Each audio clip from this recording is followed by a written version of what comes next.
Welcome my dear student. आप सभी का स्वागत है फिजिक्स आला कंप्यूटर चैनल पर। मैं विशाल राजपूत। हम पढ़ने वाले हैं आज क्लास 12th का चैप्टर नंबर 1 विद्युत आवेश तथा विद्युत क्षेत्र, जो कि इस चैप्टर की क्लास नंबर 2 है। पार्ट नंबर 2 है। आज मैं यहाँ पे लाया हूँ आपके लिए बहुत ही शानदार वाले टॉपिक। यहाँ आज टॉप लेवल के क्वेश्चंस होने वाले हैं, तो इन टॉप लेवल के क्वेश्चन को करने के लिए तैयार हो जाओ। तो इसी के साथ हम क्लास को स्टार्ट करते हैं। तो फ्रेंड्स, ज़्यादा देर ना लगाते हुए हम क्लास को स्टार्ट करते हैं। आज की क्लास पार्ट 2।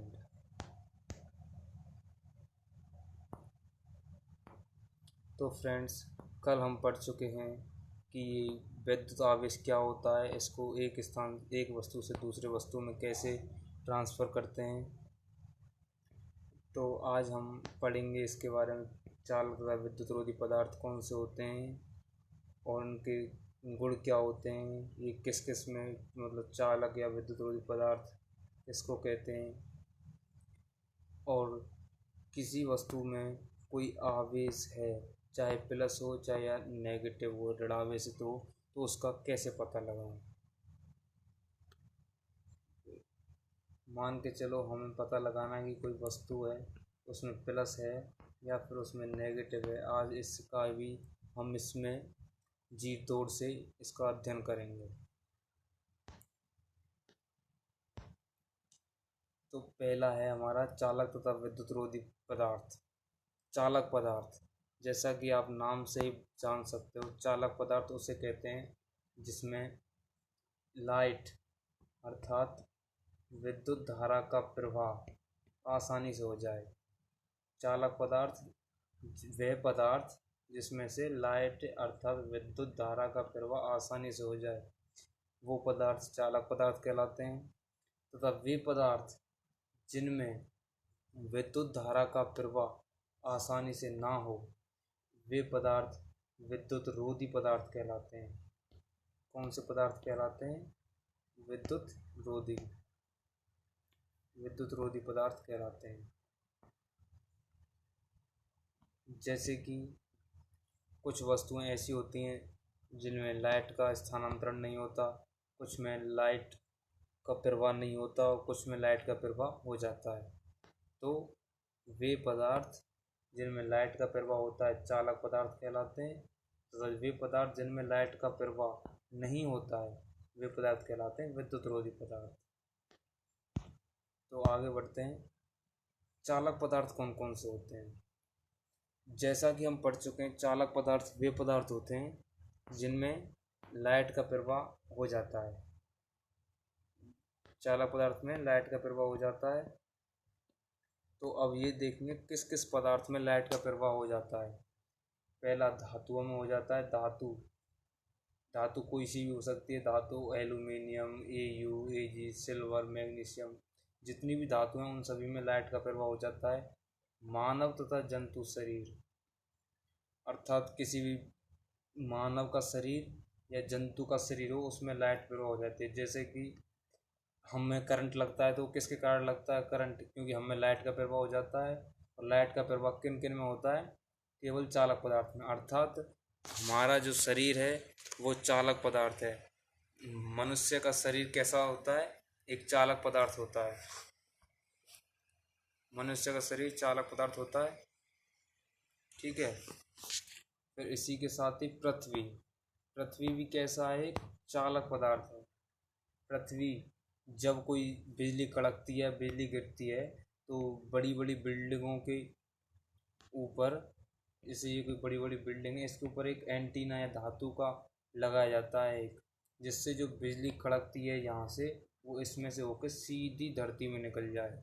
मतलब हम बिजली को धरती में भेजते हैं, तो इसका मतलब क्या होता है कि धरती में बिजली चली जाती है, अर्थात धरती में बिजली का या विद्युत धारा का प्रवाह हो जाता है, तो ये पृथ्वी कैसा पदार्थ कहलाता है? पृथ्वी कहलाता है चालक पदार्थ। कैसा पदार्थ कहलाता है? चालक पदार्थ। ठीक है। अब पढ़ते हैं अचालक पदार्थ। अचालक पदार्थ का दूसरा नाम हम विद्युत रोधी पदार्थ भी कह सकते हैं। जैसा कि नाम से पता चलता है, देखो, विद्युत मतलब लाइट, रोधी मतलब रोकने वाला, अर्थात जिसमें विद्युत धारा रुक जाए, अर्थात विद्युत धारा का प्रवाह ना हो, विद्युत धारा नहीं बहे, उसे कहते हैं चालक पदार्थ। ठीक है।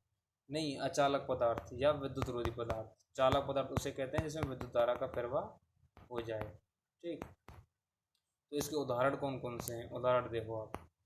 पहला उदाहरण है कांच, जिसमें विद्युत धारा प्रवाहित नहीं हो, अचालक पदार्थ। कांच कैसा पदार्थ है? अचालक पदार्थ है। कांच में अगर हम लाइट को प्रवाहित करेंगे तो उसमें लाइट प्रवाहित नहीं होगी, कांच। दूसरा है पार्सेलेन। पार्सेलेन नाम का एक पदार्थ आता है जिसमें कि लाइट प्रवाहित नहीं होती, वो भी एक अचालक पदार्थ है। प्लास्टिक, प्लास्टिक की बोतलें होती हैं, जितने भी प्लास्टिक्स हैं उनमें भी लाइट का प्रवाह नहीं होता। ऐसे ही नायलॉन और लकड़ी।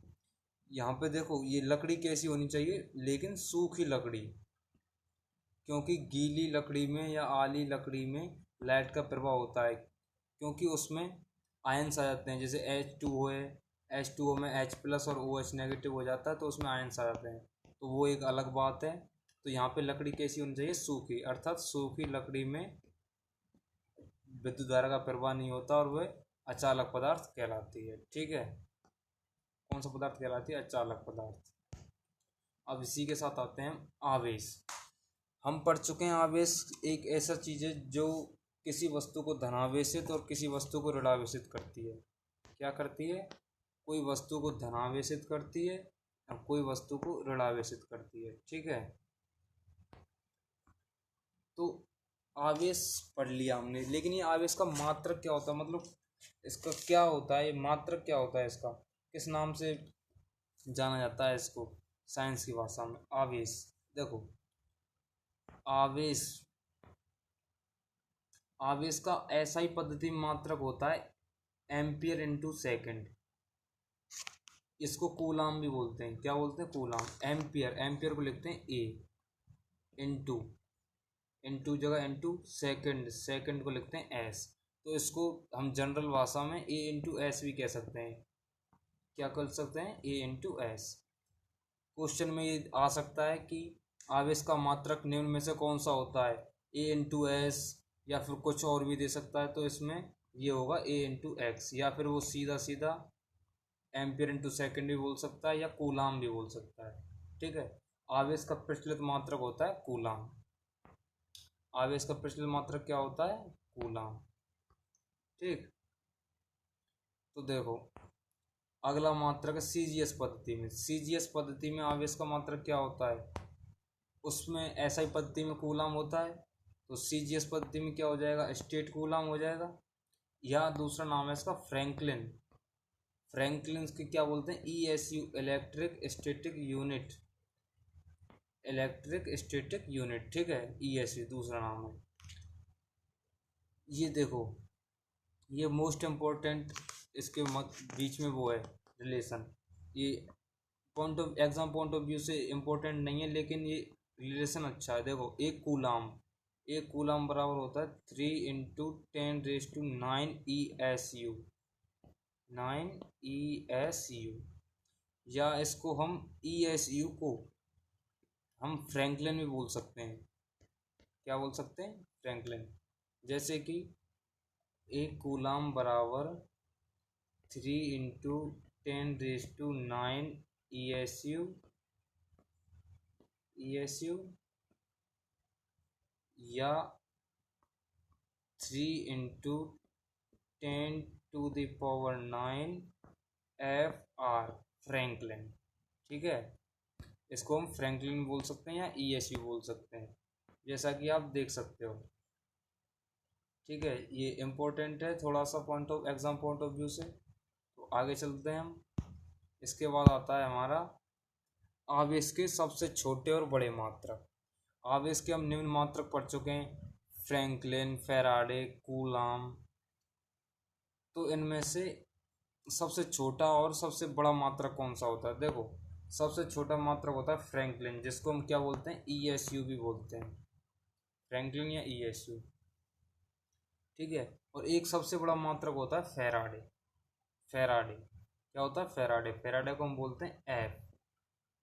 फैराडे को क्या बोलते हैं? एफ से। तो एक फैराडे में यहाँ पे हमें दे रखा है 96,500 कूलम होते हैं। ये मोस्ट इम्पोर्टेंट है, 96,500 कूलम होते हैं। एक फैराडे में कितने कूलम होते हैं? 96,500 कूलम। 96,500 कूलम। अब अगला है आवेश का विद्युत चुम्बकीय मात्रक। आवेश का वैद्युत चुम्बकीय मात्रक। एक EMU बराबर 3 × 10⁻10 ESU या 10 कूलम।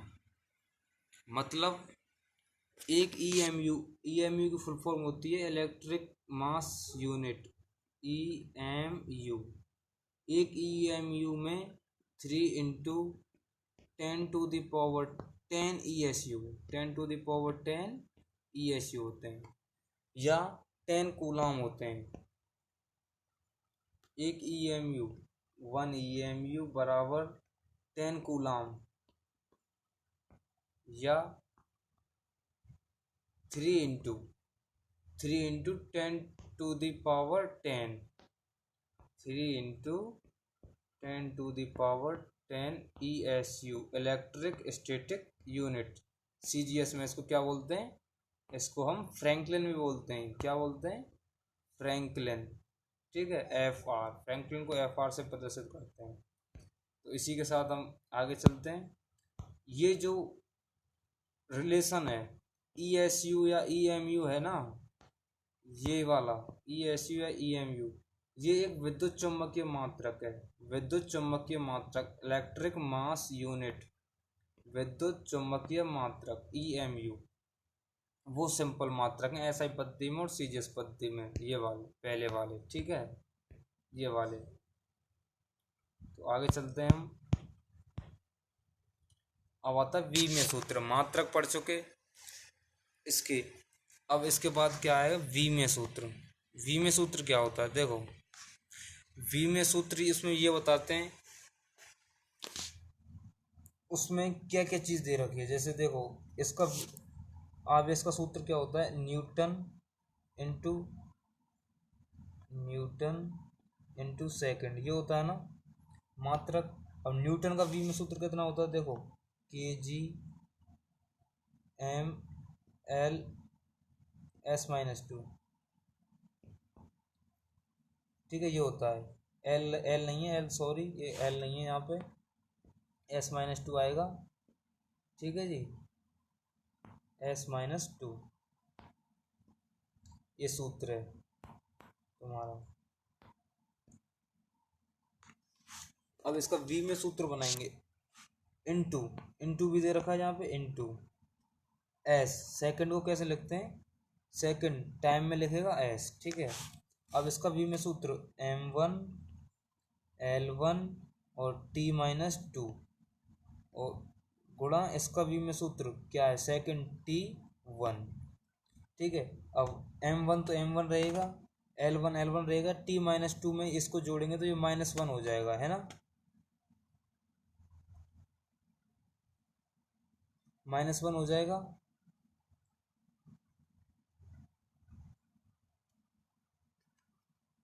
यहाँ से न्यूटन किसका होता है?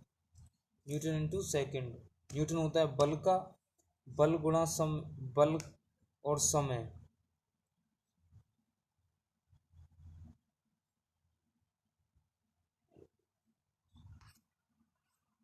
सॉरी, न्यूटन नहीं आएगा यहाँ पे आएगा आपका बल। बल नहीं, वो एम्पियर। A/S था ना वो, क्या था वो? A/S था ना, तो ये नहीं आएगा यहाँ पे।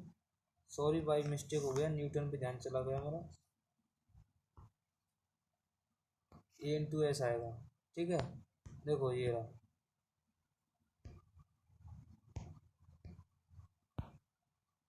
एम्पियर इंटू सेकेंड है ना, ए इंटू एस, ए इंटू एस क्या आएगा, अब मात्रक ए को क्या लिखते हैं हम, ए को लिखते हैं हम सब एम्पियर इंटू सेकेंड। ठीक है, एम्पियर एक मूलभूत राशि है, 7 मूलभूत राशियों में से एक मूलभूत राशि है विद्युत धारा की, तो एम्पियर का जगह एम्पियर ही आएगा, ampere A1 T into S1 है, अपॉन नहीं है तो T1 हो जाएगा। ठीक है, तो इसको AT भी लिख सकते हैं या फिर M0 L0 क्योंकि ये 0 है, T0 और A1। ठीक है, इसको ऐसे भी लिख सकते हैं। ठीक है जी, वी में सूत्र हो चुका। देखो एक बार दोबारा से डिस्कशन करते हैं वी में सूत्र के बारे में। इसका फॉर्मूला क्या होता है, पहले फॉर्मूला होता है एम्पियर इंटू सेकेंड। क्या होता है फॉर्मूला, एम्पियर इंटू सेकेंड। तो उसका वी में सूत्र बनाओ, एम्पियर इसमें बल वो नहीं है, भार नहीं है और लंबाई नहीं है, तो भार कितना हुआ 0, M0 L0, टी समय है, समय कितना है 1 है तो T1, और ए एम्पियर विद्युत धारा मूलभूत राशि है तो ए का ए आएगा A1। ठीक है, तो क्या हुआ M0 L0 T1 और A1, या इसको शॉर्ट में हम लिखते हैं AT भी लिख देते हैं, AT किसका किसका वी में सूत्र है, आवेश। AT किसका वी में सूत्र है, आवेश का, आवेश या चार्ज, इसको इंग्लिश में चार्ज ही बोलते हैं। ठीक है, अब आगे चलते हैं हम, स्वर्णपत्र विद्युतदर्शी। स्वर्णपत्र विद्युतदर्शी देखो क्या चीज़ है, कोई वस्तु आवेशित है या अनावेशित है, उस पर अगर वो आवेशित है तो उस पर कौन सा आवेश है, प्लस आवेश है या माइनस आवेश है, इसका कैसे पता लगाएं। इसका पता लगाने के लिए हमें स्वर्णपत्र विद्युतदर्शी पत्र प्रयोग करना पड़ता है, स्वर्णपत्र विद्युतदर्शी प्रयोग करना पड़ता है। इसमें एक हमारे पास जार होता है, कुछ इस तरह का कांच की बोतल होती है। इस कांच की बोतल में जो ये तुम्हें कांच की बोतल दिखाई दे रही है, इस कांच की बोतल में धातु की छड़ लगी होती है, एक धातु की छड़, ये वाली छड़ है, ये धातु की छड़ है। किसकी छड़ है, ये धातु की, ये धातु की बनी होती है। और इस छड़ के ऊपरी सिरे पे, ये वाला जो सिरा है, इसके ऊपर एक डिस्क लगी होती है, जो ये दिखाई दे रही है ना गोल गोल सी, ये डिस्क, इसे बोलते हैं डिस्क। और इसके निचले सिरे पे अत्यंत हल्के स्वर्ण पत्र, मतलब सोने के स्वर्ण पत्र, अत्यंत हल्के पत्र बंधे होते हैं। ये 2 पत्र बंधे होते हैं यहाँ पे नीचे। इन पत्रों से ही पता चलता है अगर ये फैलते हैं या सिकुड़ते हैं या क्या रिएक्शन करते हैं, इनसे हमें पता चलता है कि वो धनावेशित है या फिर ऋणावेशित है। ठीक है, इनसे ही हम इसका अनुमान लगाते हैं।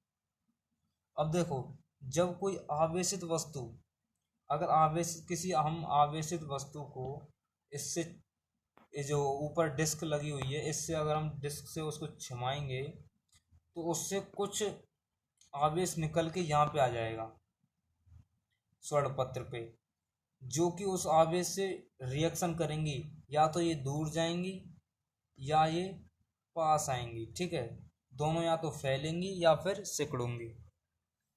अगर ये पहले से ही आवेशित हैं और किसी, अगर हम दूसरी आवेशित वस्तु को इस डिस्क से संपर्क कराते हैं तो उसमें से कुछ आवेश निकल के यहाँ पे स्वर्ण पत्र पे आते हैं। और अगर वो स्वर्ण पत्र के समान प्रकृति के हैं, अर्थात जो आवेश या स्वर्ण पत्र पे हैं, या प्लस हो या नेगेटिव हो, और उसी प्रकृति के आवेश इस यहाँ पे हों, यहाँ से यहाँ तक आए,